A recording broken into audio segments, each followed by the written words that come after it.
el mundo entero en un solo corazón. Aquí el Mundial.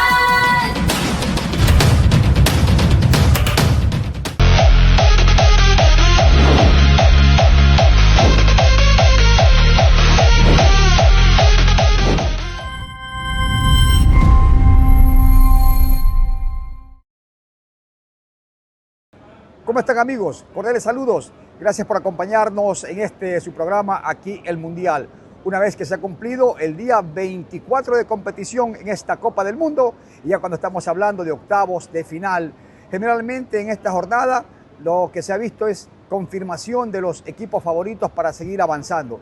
Y vamos justamente a empezar en un duelo que lucía muy desigual entre Francia y Paraguay, donde el equipo francés logró llevarse la victoria por 1-0. No fue nada sencillo para el cuadro vicecampeón del mundo llevarse la victoria, porque, hay que decirlo, el equipo de Paraguay supo maniatarlo, supo cerrarle los caminos, supo meterlo en una situación complicada, y de hecho solamente un gol de penal, bastante discutido por cierto, que tuvo que ser confirmado mediante asistencia del VAR, le logró permitir a Francia llevarse la victoria en un partido. Creo que los franceses dirían, también lo ganamos en el juego duro, es decir, en el juego difícil, porque realmente Paraguay se dio modos para maniatar en gran medida al equipo francés. Durante mucho tiempo fue dominio de Francia, tenía la pelota, jugaba en el campo paraguayo, pero no hacía daño, no tenía profundidad.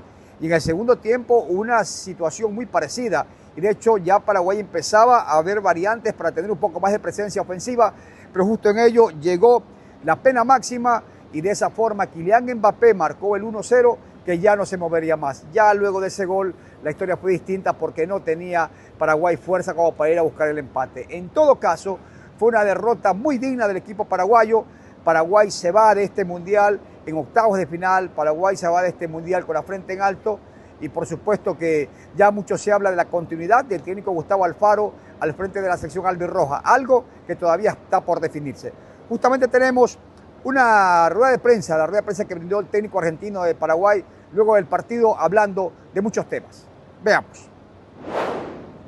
Por otro lado, me quedo con la tranquilidad de que vinimos a competir y competimos. Y competimos en fases muy difíciles. O sea, de pronto ustedes me pueden decir, bueno, pero si hubiese ido por el lado de Australia, toca por el lado donde tiene que ir. Australia quedó afuera con Egipto y nosotros tampoco garantizamos. O sea, si prefiero quedarme afuera con todo respeto, digo, con un equipo que viene de jugar una final y de ser campeón del mundo, con todos jugadores que jugaron la Copa del Mundo, con balones de oro, con jugadores que tienen ese nivel de talla, con chicos muy humildes, con jugadores muy humildes que somos nosotros. Y yo no tengo ninguna duda de que, como lo decía el otro día antes del partido de Alemania, este mundial nos iba a atravesar a todos y nos iba a mejorar a todos. Ahora estarán nosotros en la capacidad de asimilación que tengamos para saber qué queremos hacer para adelante, cómo queremos plantear el después.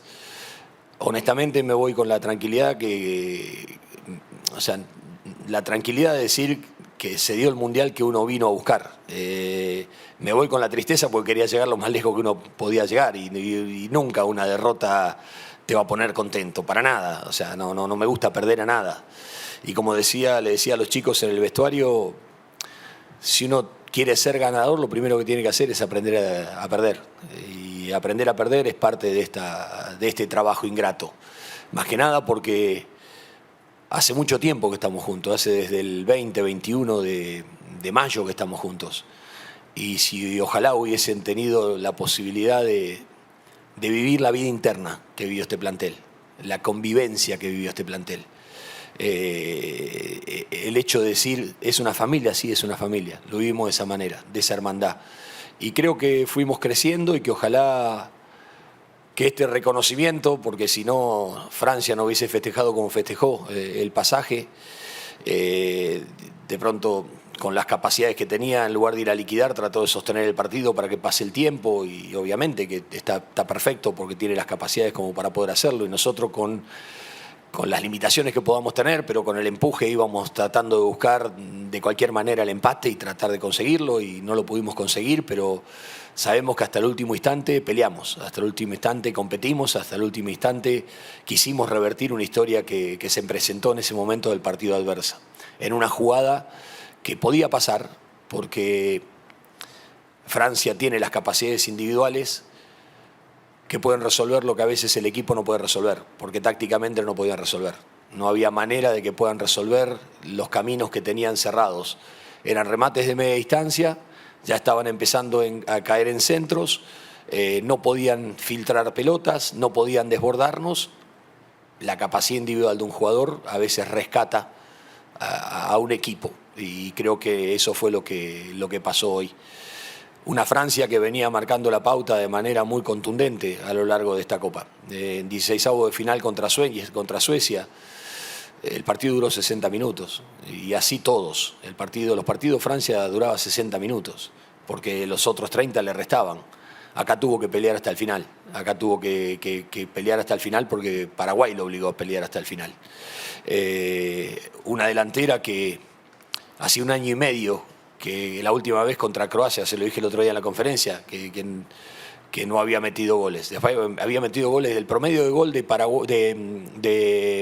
Francia es de 4 goles y 1 en contra.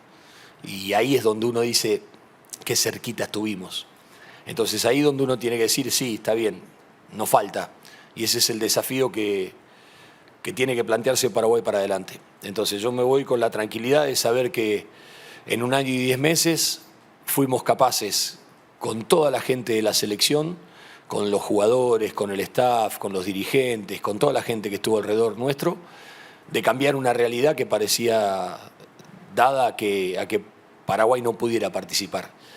Y hoy, 1 año y 10 meses después, nos vamos con esa sensación de haber eliminado a Alemania, de haber perdido con lo justo con un penal de VAR de Francia, donde Francia es de los mejores lejos, que por algo es el número 1 del mundo, y nos deja esa sensación de sabor a poco, porque estoy triste, quería seguir en el Mundial, sentía que podíamos seguir, que obviamente que mirábamos los bolsillos y teníamos monedas en el bolsillo, porque estábamos con lo justo, en todo aspecto, con jugadores que venían cansados, fatigados, que llegaron con lo justo, y así todo querían poner el pecho en este momento. Entonces nos vamos tristes, porque queríamos seguir compitiendo, queríamos seguir en esta Copa del Mundo, porque nos sentíamos que este era el partido más difícil que podíamos llegar a tener, que obviamente que podíamos perder con cualquier equipo, pero que más complejidades que este partido no íbamos a tener. Y si nosotros sorteábamos este partido, yo sentía que estábamos para pelear por lo que sea. Momento muy, muy fuerte, lo mismo lo que vivimos en el vestuario, ¿no? Llorando todos, muy humano. A veces este es un ámbito recontra, hiper, súper profesional. Da la sensación que uno no puede permitirse las emociones, ¿no? Que no puede darle lugar a las emociones.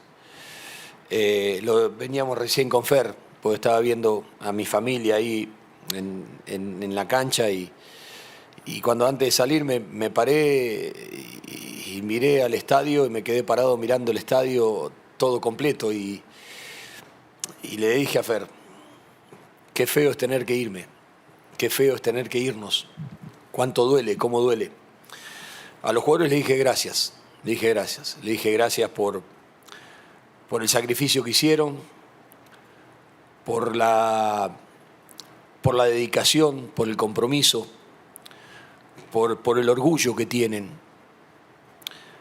porque me hicieron sentir como parte de mi familia, como cuando me voy a Rafaela una vez por año para ver a mis hermanos que no los puedo ver, y llego ahí, y cuando vos llegás ahí te abren las puertas y te dan el sentimiento de saber que no podés verlos pero que siempre estás con ellos, o cuando me tengo que cruzar un océano para ir a ver a una hija mía, o el otro para ir a ver a otra hija mía o a mi nieta, y tenés esa sensación de las puertas de la familia abiertas. Eso es lo que yo sentí cada vez que llegaba a Paraguay. La selección me hizo sentir mi familia en Paraguay. Fue mi familia en Paraguay, es mi familia en Paraguay. Y la verdad que eso se los agradecí. No me surgía otra palabra que gracias. Que gracias por la cantidad de cosas que nos dieron, por la cantidad de cosas que me enseñaron, por el orgullo que tuvieron, por la dignidad y por esa hombría de bien. De saber que nos duele perder, que lloramos, que nos duele, que no sé si vamos a tener otra revancha algún día en cuanto a esto, pero que el fútbol tiene estos costados ingratos de decirte adiós, porque ya mañana a la tarde nos estamos yendo, el Mundial te echa, te despide, y en un momento para otro se te evapora todo. Por eso uno decía de tratar de aprovechar en su máxima dimensión lo que es el Mundial, porque el Mundial es único, el Mundial es único. Y ojalá que Paraguay, como le decía a los chicos, esa llama que ellos supieron encender perdure para siempre, porque mientras esa llama esté viva, el alma de Paraguay va a estar vivo. Y yo creo que sobre esas cosas hay que seguir construyendo para que Paraguay en esa dirección, en ese rumbo, con esa impronta, con el desafío de querer nivelarse para arriba, de querer mejorar, no tengo ninguna duda que le esperan cosas importantes y le esperan cosas grandes. Y volviendo a lo que fue la jornada de este sábado, a primera hora se confirmó Marruecos como un equipo que tiene muchas opciones para llegar a instancias finales de esta Copa del Mundo. No olvidemos que Qatar 2022 llegó a semifinales y que la intención de ellos ahora es igualar o mejorar aquel registro. El equipo marroquí ganó sin problemas por 3-0 a la selección de Canadá. Hasta ahí le duró el gas al equipo canadiense, primer equipo anfitrión que se marcha del torneo. Solamente un tiempo duró Canadá resistiendo ante los marroquíes. Ya la segunda mitad, Azzedine Ounahi abrió el marcador al minuto 50 y a los 82 liquidó el propio Ounahi poniendo el 2-0. En tiempo de adición, minuto 8, para ser exactos, Soufiane Brahimi puso el 3-0, triunfo contundente de Marruecos en este partido que se verá las caras justamente en próxima fase, ni más ni menos que ante Francia, en un enfrentamiento que también tuvo, no olvidemos, ya un precedente en el Mundial anterior y que salió airoso el equipo francés. Muy bien, vamos ahora a compartir con ustedes una nota que tuvimos en extenso con nuestro colega argentino Sergio Levinsky. Con él hicimos un balance, hablamos un poco de lo que ha sido hasta ahora la actuación de los equipos sudamericanos y por supuesto los equipos que mejor imagen han dejado en lo que va de la Copa del Mundo. Veamos. Continuamos en su programa aquí el Mundial y de nuevo con un directo amigo con el que conversamos antes de que empiece el Mundial. Sergio Levinsky de Argentina, periodista muy reconocido que ha trabajado en distintos medios y de hecho lo sigue haciendo, radicado en España, es decir, realmente siempre dentro del meollo del fútbol a nivel internacional. Y con Sergio quiero hacer este primer lance, Sergio, agradeciéndote por tu tiempo, de lo que básicamente es la actuación de Sudamérica. Empezaron 6, uno se quedó en primera fase, con un estigma, la palabra estigma entre comillas, Cabo Verde, del que quiero hablar también. El otro se quedó en 16avo final, Ecuador, con muchas expectativas y al final desilusión en alguna manera. Seguían 4 en competencia, ayer se quedó Paraguay fuera, pero con la cara al sol, mirando de frente a todo el mundo. Y estamos en la expectativa de Brasil, por supuesto, de Argentina y de Colombia. Así que empezamos por los que se fueron. ¿Qué te pareció esto de Uruguay? ¿Cómo lo analizamos? Y hasta dónde Cabo Verde no ha sido el estigma que se decía, porque realmente no se arrodilló ni ante Argentina, el campeón del mundo. Sí, primero un placer enorme, Carlos Ramón, el aprecio de siempre, personal y profesional. Bueno, es una pregunta muy interesante y muy amplia, ¿no? Porque en el caso de Uruguay, bueno, claramente Uruguay ha sido la decepción sudamericana de este Mundial, en un grupo en el que bien decías, Cabo Verde al final terminó agregando un cuarto equipo. Hablamos toda la vida desde el sorteo que había 3 equipos ahí y Cabo Verde estaba como de más. Sin embargo, Arabia Saudita pasó a ser mucho más de más que Cabo Verde, que terminó compitiendo a alto nivel y complicándole al campeón del mundo y casi forzándole a los penales. Es decir, que Uruguay se encontró con eso, pero también hay que hablar de Uruguay como con cuestiones internas propias de Uruguay, porque este equipo uruguayo no es el equipo de hace 4 años, le faltan jugadores de talento, le faltan muchos jugadores también importantes que no estuvieron, como de Arrascaeta o Araujo, pero no se puede tomar como excusa. Yo creo que Uruguay durante los 4 años de Bielsa fue una selección errática, una selección desconectada, una selección sin comunicación con el entrenador, que no encontró nunca los mismos códigos. Y que bueno, me parece a mí que Bielsa, que generó tanta ilusión por haber, a lo mejor era un técnico que podía ser el indicado para Uruguay, porque Bielsa había trabajado bien en Chile, por ejemplo, y entonces parecía que conociendo la idiosincrasia del uruguayo podía llegar a entrar y realmente no fue así. Y terminó pasando que jugadores muy buenos decepcionaron también individualmente. Caso Fede Valverde, por ejemplo, un jugador que estuvo bastante bajo, pero bueno, la falta de Luis Suárez, llevado con muy mal tino, Suárez fue llevado con muy mal tino por Bielsa. Yo creo que al final, viendo lo que pasó en el Mundial, bien podía haber estado Luis Suárez, aunque sea dentro del plantel, porque hubiera generado otra armonía. O sea, creo que Uruguay fue una mezcla de cosas, una mezcla de falta de talento, falta de gol, desconexión con el entrenador y además le apareció Cabo Verde en el grupo, que no estaba del todo previsto. España ya sabíamos, pero Cabo Verde no. Así que creo que fue una decepción de Uruguay muy grande, muy grande. Luego el caso de Ecuador es un caso raro, Carlos Ramón, porque Ecuador comienza mal, termina levantando contra Alemania ese partido cuando parecía ya el día de Curazao, quedará en la historia seguramente el fútbol ecuatoriano, como algo muy extraño, ¿no? Muy extraño, pero después el triunfo frente a Alemania le cambió la cara y queda la incógnita del partido con México, en un partido en el que no le vi nada a Ecuador, es decir, como que no tuvo actitud. Una cosa es que el local te pueda querer dominar y que sea arrastrado por el público, pero Ecuador me pareció sin respuesta de ninguna clase en el partido y es raro porque tiene jugadores de mucha clase. Estamos hablando de dos centrales que juegan la final de Champions, estamos hablando de un Moisés Caicedo que luce en la Premier League, es decir, no son jugadores para no responder. Ener Valencia tiene mucha experiencia, y entonces quedó la duda sobre qué pasó alrededor de ese partido, que se investigará seguramente, se hablará mucho sobre qué pasó. Un Becachese que tuvo altibajos tremendos y que había hecho un buen trabajo, pero que en el Mundial queda en una especie de signo de pregunta final, ¿no? Y después el caso de Paraguay, que como bien decía, es muy distinto a los otros dos. Paraguay también al revés que Ecuador, pero fue casi una montaña rusa al principio. Es decir, el perder empieza muy mal, Paraguay muy mal, avasallado por Estados Unidos. Raro, raro que un equipo de Alfaro sea dominado de esa forma. Pero bueno, Alfaro mismo dijo que aprendió de esa derrota. Alfaro, un técnico muy inteligente, que dijo, aprendí de esa derrota, no me va a volver a pasar, no le pasó lo mismo, ni con Francia. Es decir, Paraguay con Francia hizo lo que un equipo que se sabe inferior podía hacer, que es esperar, juntar las líneas de cuatro y juntar hasta los delanteros casi de volantes, esperar y ver si había alguna oportunidad que no se le produjo, y termina ganando Francia con un penal que es muy decoroso lo de Paraguay, finalmente, más allá de que empezó tan mal. Así que son casos muy diferentes unos de otros, y nos quedan los que quedan, ¿no? Vamos a ver Brasil, que en un rato sabremos qué pasa con eso, pero bueno, un Brasil que no me disgusta a mí como equipo. Dice Ancelotti logró cortar camino, creo, puede hacer un diagonal, trajo en diagonal, cortando camino, pero claro, Brasil es lo que soy, que no es aquel dechado de virtudes del pasado, no tiene esos laterales avasallantes, no tiene ese 10 desequilibrante, sino es Neymar, que es un jugador irregular. Entonces no tiene más, y se le lesionaron Rafinha, Lucas Paquetá, se fueron quedando jugadores en el camino. Entonces, bueno, vamos a ver hasta dónde llega este equipo de Brasil, que hasta aquí no desentonó, sufrió contra Japón, pero al final creo que dominó tanto el partido, hizo lo que había que hacer, los cambios bien hechos por Ancelotti, y le dio resultado. Así que Brasil está ahí. Argentina está haciendo un mal mundial para mí, un mal mundial con muchos jugadores que están a destiempo. Fíjate, Carlos Ramón, que en Qatar los planetas se alinearon y todos están en perfecto estado, y hoy hay como 10 que no lo están.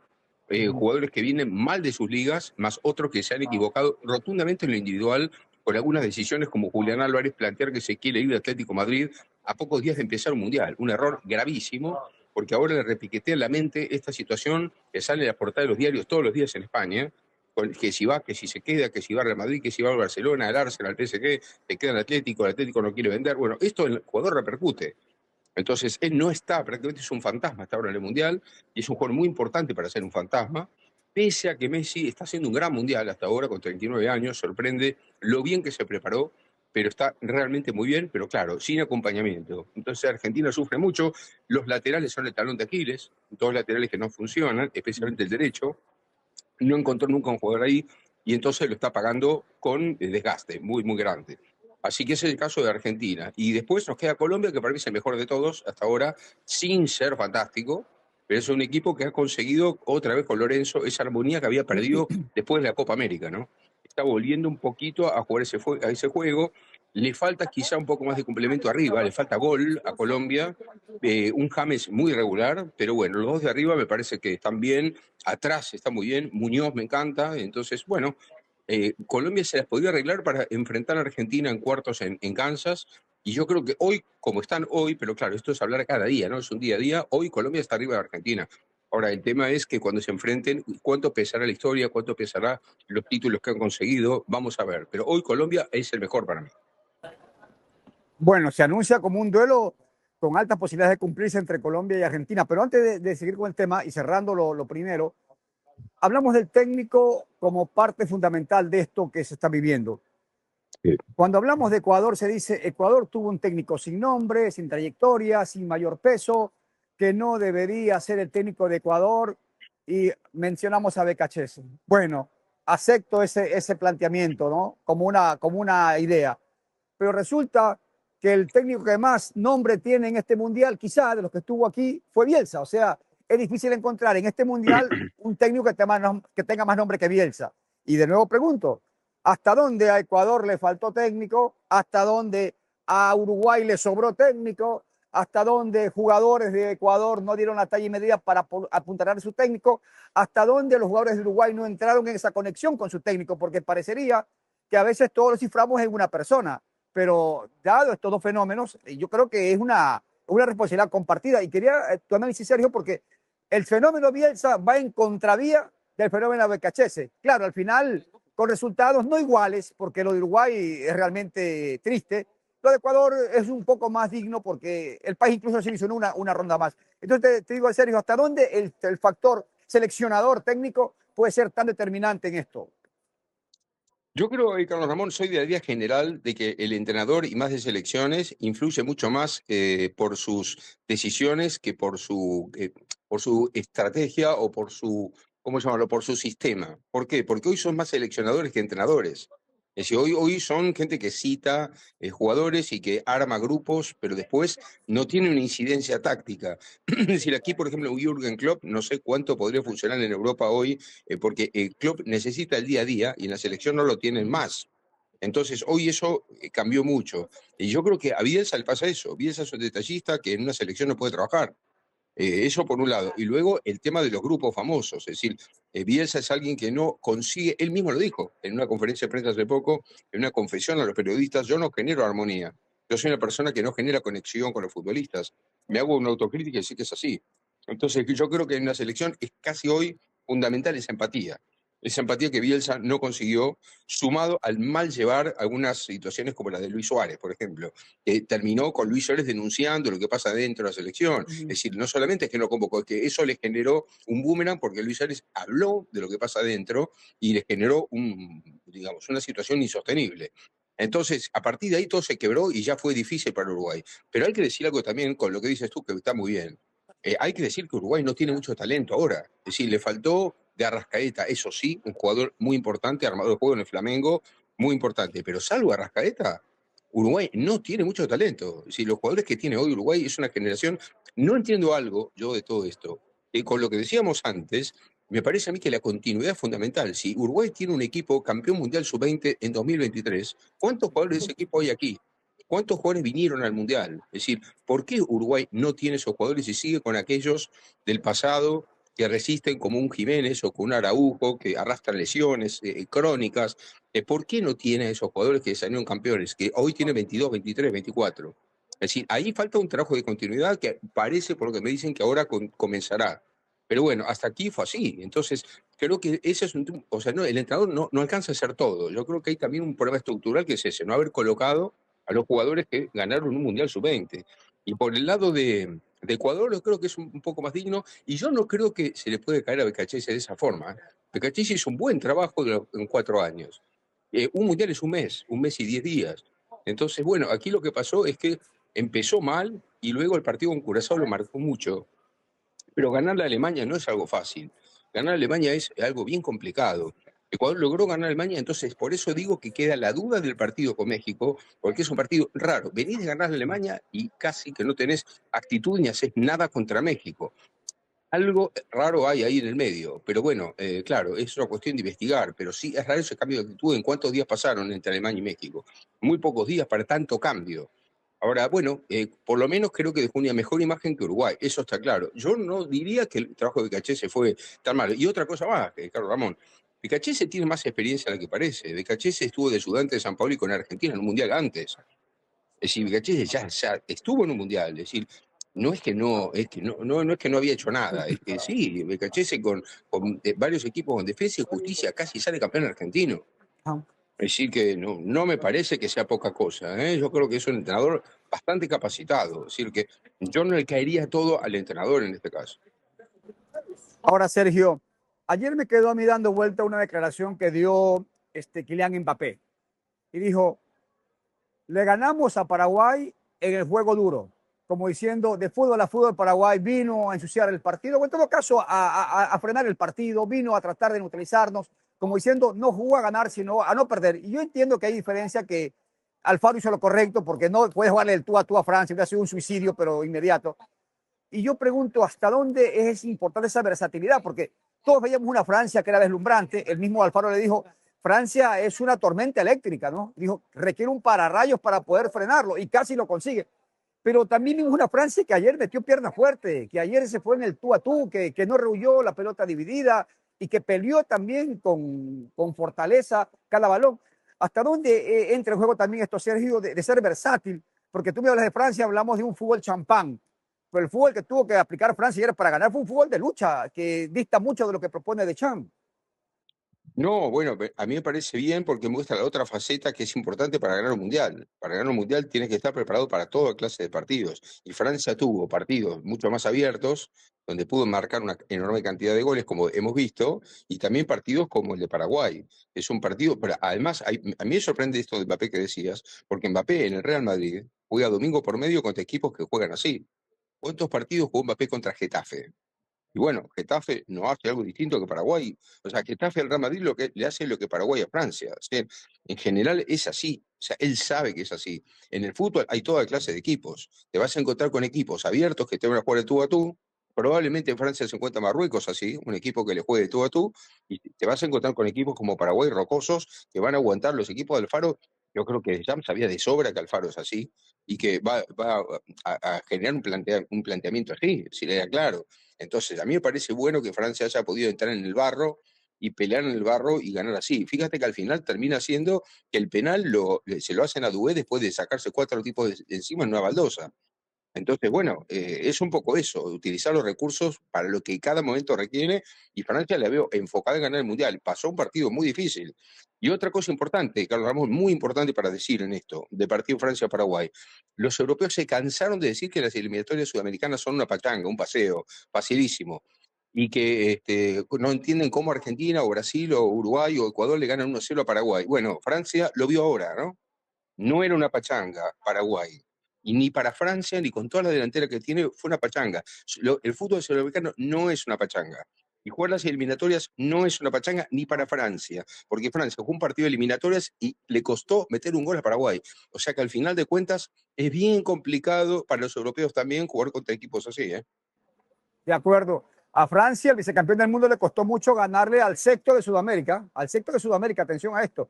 Y hay que Sí, sí. decirlo, la eliminatoria sudamericana tiene unas complicaciones que no pasan solamente por lo futbolístico, entorno geográfico, entorno cultural, es mucha situación, entorno logístico, no es lo mismo, definitivamente respetando opiniones distintas.